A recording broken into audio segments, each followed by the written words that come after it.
The truth will set us free. But do we want the truth? Do we want the truth of our world? I think many people today don't want truth. They deny truth. Remember Pilate saying, "What is the truth?" And sometimes we just want tolerance. Let everybody do what they want. But we know that's not true. To have people abusing children sexually is not true. It's wrong. It's unjust. So we have to become a little bit clearer of what is this truth. Do we want to look at the world as it is and see what place we should take in it? The injustices, the wars that are there, all the difficulties in our families, the lack of communication. Do we want to see what's in ourselves?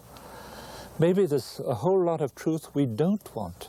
So the question is really, does truth really render us free? And I believe that the Spirit of truth came to make us free, so that we can stand up and be ourselves. The history of humanity is a story of many wonderful people.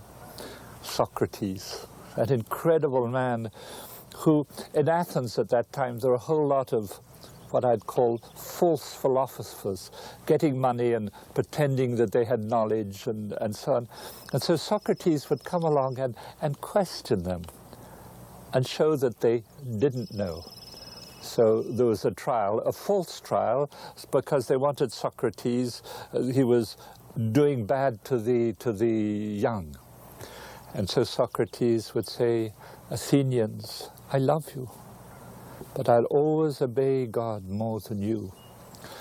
When eventually he was condemned to death, and he stood up in front of the judges and he said, "I thank you. See, of two possibilities. When you kill me, either I will go to sleep forever, and I love sleep, so I want to thank you.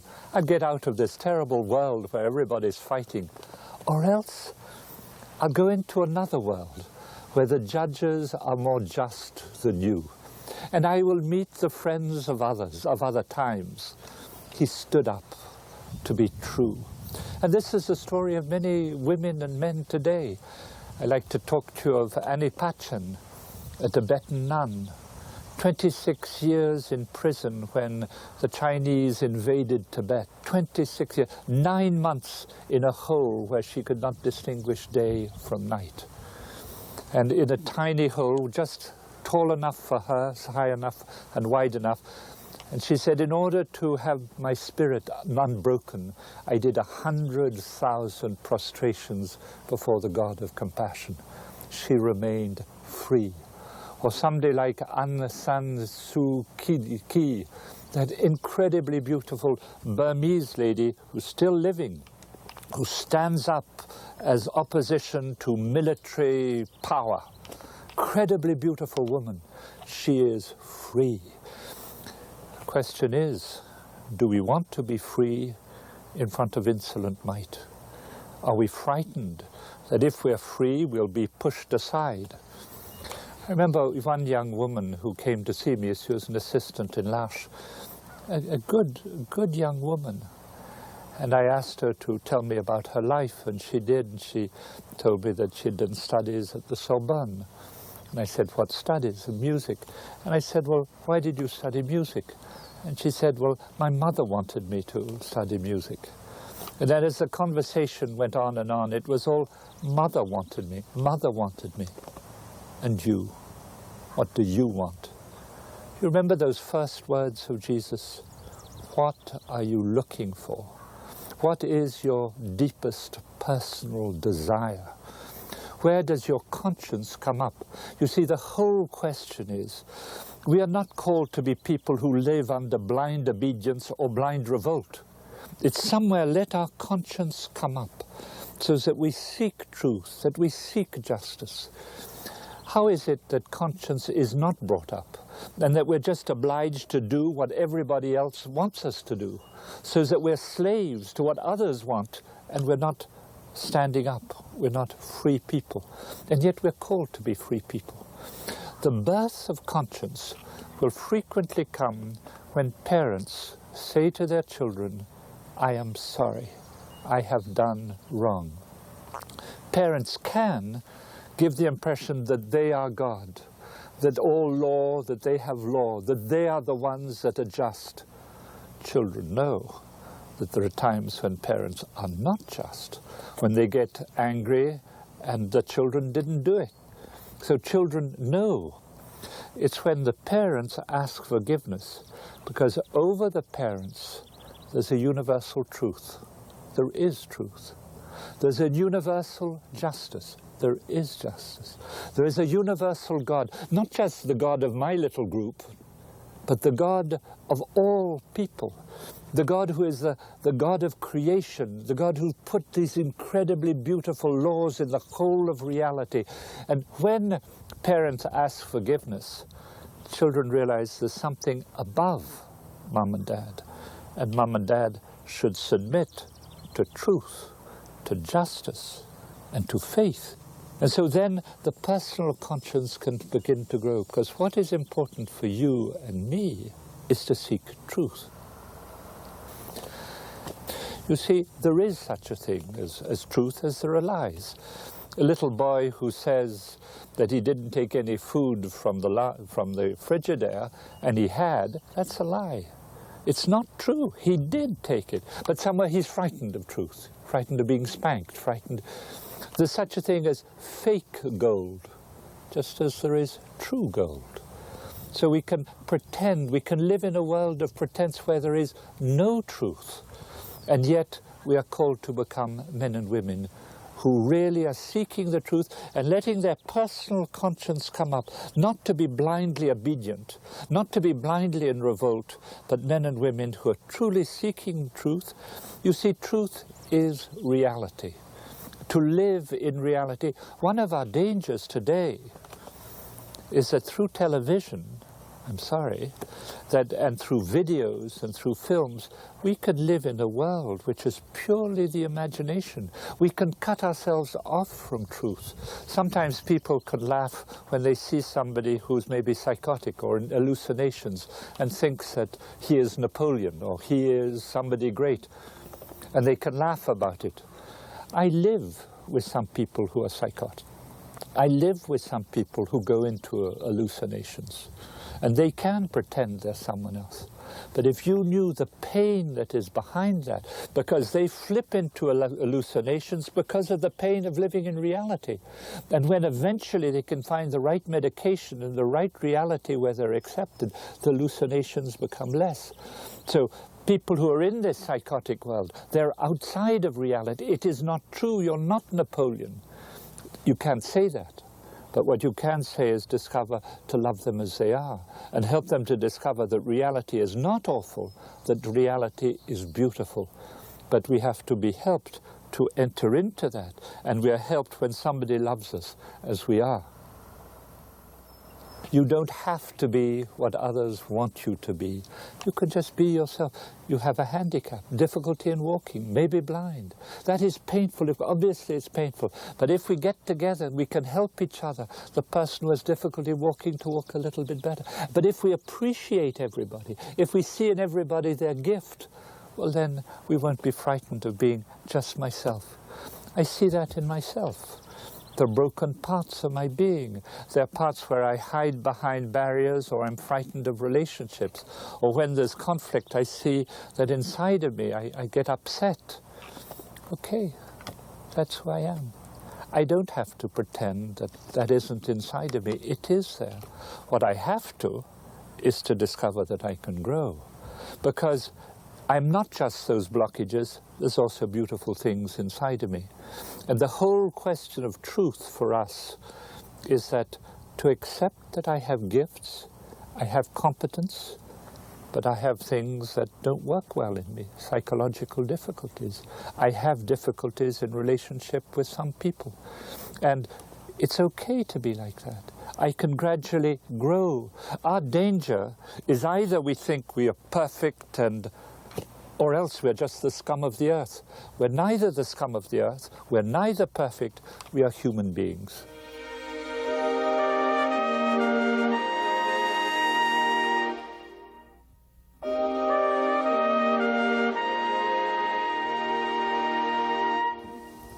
Jesus says, I am the light of the world.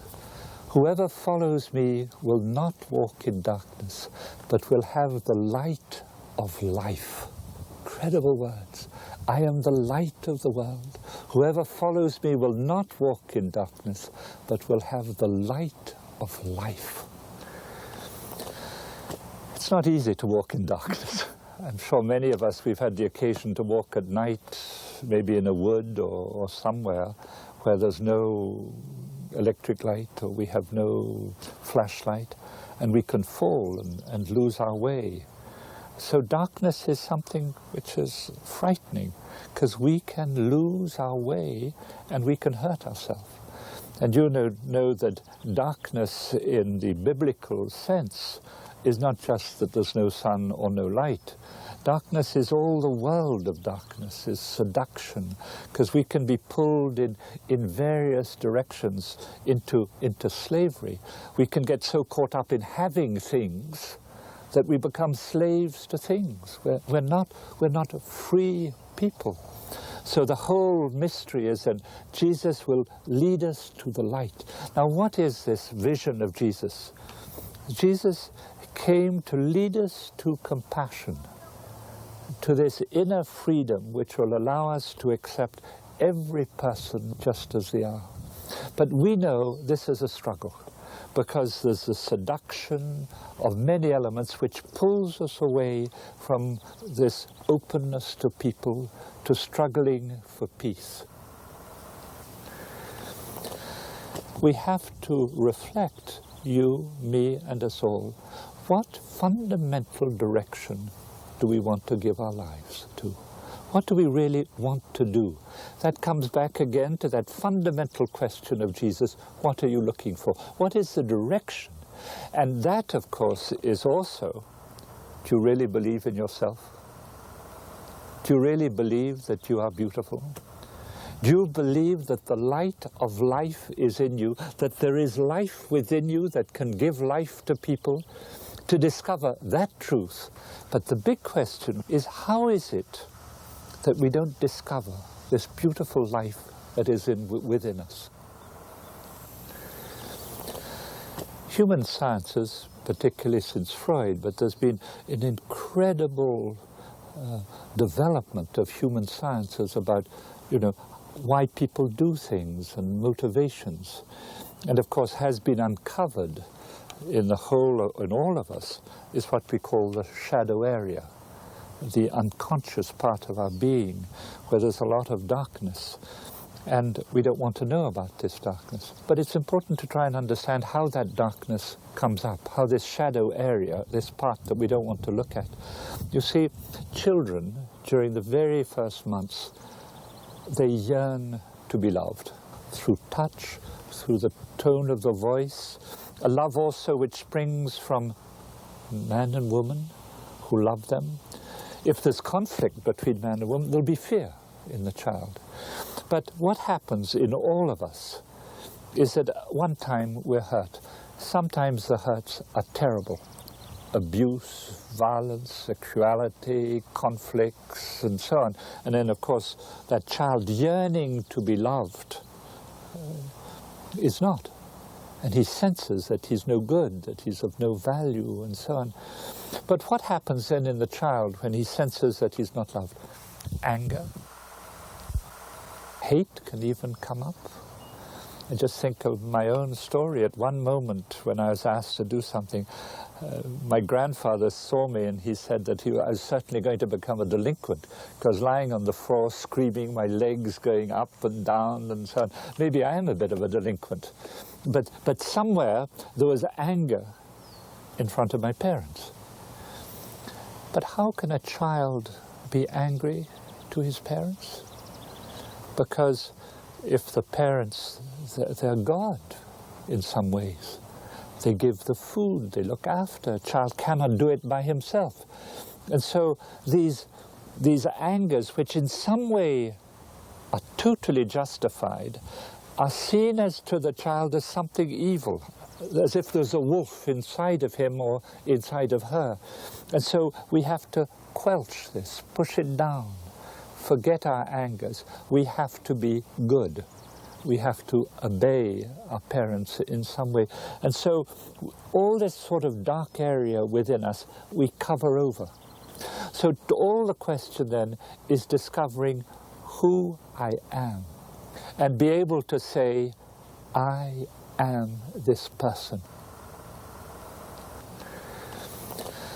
Incredible thing is this is the name of Jesus. Jesus says, I am.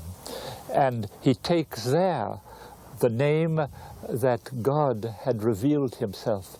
At one time, the people who are discussing with Jesus say, who are you? This is the same question that Moses asked of God. When the Israelites asked me who your God is, who God is, what shall I say? And God says, I am who I am. Say to the Israelites, I am has sent you. The name of Jesus. And Jesus says that when the Son of Man will be lifted up on the cross, lifted up on the resurrection, lifted up as he enters into God, I will draw all people towards me. I am. And at one moment, Jesus says, before Abraham was, I am. And the whole question of truth is to discover that when Jesus says, I am, and that the truth will set me free, that I too, I can say, I am.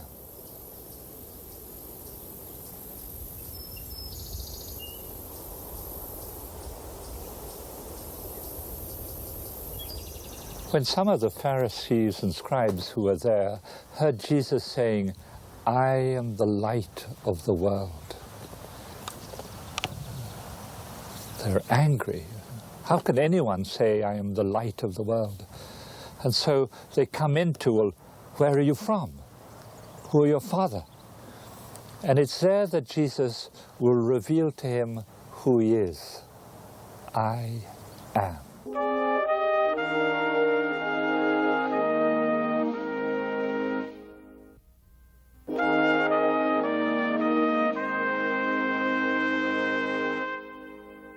None of us have the truth. The truth possesses us. It brings us to freedom. And it brings us to freedom to love people as they are and to see the truth that is in them. That truth can be hidden under a lot of violence, but that truth is your beauty. And your beauty is your capacity to become free. Your beauty is the capacity to love. Your beauty is your capacity to be compassionate. And that can take time, because we're on a road. And this desire to be possessed by truth can take a long time. But this is our growth. We human beings, we are called to grow to truth and to freedom. Jesus says, if you abide in my word, you are truly my disciple, and you will know the truth, and the truth will set you free. Free to be myself, freedom to be I am. That implies also that I've asked forgiveness, because there are a lot of things that are broken in my life, and we are all broken people. We are all sinners, let's face it. And so the whole question is the discovery of who I am, but also I can grow to greater love. And of course, if the truth sets me free, we can set other people free, because freedom is contagious, it's infectious. If I am free, because freedom is what we all want. We don't want to be slaves to what other people think we should be or are. We want to be ourselves and to discover the incredible beauty that is within us. So Jesus is calling us to be free and set people to be free, and it's the truth. But the truth is not something we possess. It's something we are possessed by. We never possess God. God possesses us. He holds us. He loves us. So truth is something incredibly beautiful, and it renders and makes us become very little, very humble, because the truth is something that is given to us. The truth is something that we submit to. The truth is something that brings us to freedom. It's not something we have or to possess. And one of the dangers is that we can hurt people. We can offend them. I have the truth, you don't. And that means that I am superior to you. When we are possessed by the truth, when we are possessed by God, when we live in God, when we abide in the Word of God, well, then we see the truth in each person. And that's what God does. God sees the truth in you, and He sees it in me. It can be completely covered over with a lot of mess. But God sees under the mess. He sees our fundamental beauty in every person, even in those that have done terrible things. And what is that fundamental person? It's your beauty of your capacity to love. It's your capacity to give life. And that can come as some of those messy things can gradually be taken away. And then the incredible beauty can come up. And the wonderful thing is that Jesus meets us under the mess. And He says, you are precious. And I want you to be precious, to discover your preciousness, and then you'll be able to give life to others. Then we discover how the truth sets us free, and we can free other people.